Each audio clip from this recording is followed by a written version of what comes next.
Hi friends, உங்களுக்கு நல்ல நீளமாகவும் முடி வந்து அடர்த்தியாகவும் வளர்கிறதுக்கு இந்த ஹேர் க்ரோத் வாட்டர் வந்து நீங்கள் யூஸ் பண்ணி உங்கள் ஹேரில் வந்து நீங்கள் அப்ளை பண்ணிட்டு வந்தீங்க அப்படின்னா நல்ல ஒரு ரிசல்ட் கிடைக்கும்.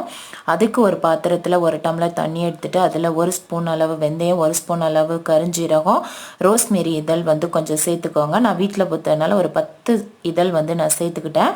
நல்லா கொதிக்க விட்டுருங்க. அந்த வாட்டர் வந்து ஒரு அரை டம்ளர் வர்ற அளவு நல்லா கொதிக்க விட்டு அதுக்கப்புறம் அரை டம்ளர் ஆன பிறகு அதை எடுத்துக்கோங்க. எடுத்துட்டு நல்லா ஆற விட்டுட்டு அதுக்கப்புறம் நீங்கள் உங்கள் ஸ்கேல்பில் நல்லா வந்து அப்ளை பண்ணிவிட்டு நல்லா மைல்டான ஒரு மசாஜ் ஒரு 20 நிமிஷம் நல்லா வந்து கொடுத்துக்கோங்க. அப்படி நீங்கள் கொடுத்தீங்க அப்படின்னா உங்களுக்கு நல்ல வந்து ஒரு ரத்த ஓட்டம் உங்களுக்கு வந்து நல்லா சீராக போய் உங்களுடைய ஹேரை வந்து நல்லா ஸ்ட்ரென்த்தாகவும் அது மட்டும் இல்லை நல்லா லாங்காகவும் வளர வைக்கும். இதை வந்து நீங்கள் வாரத்துக்கு ஒரு முறை எடுத்துக்கிட்டாலே போதும், நல்ல ஒரு ரிசல்ட் கிடைக்கும். கண்டிப்பாக நீங்கள் இதை ட்ரை பண்ணி பாருங்கள், நல்ல ஒரு ரிசல்ட் இருக்கும் உங்களுக்கு.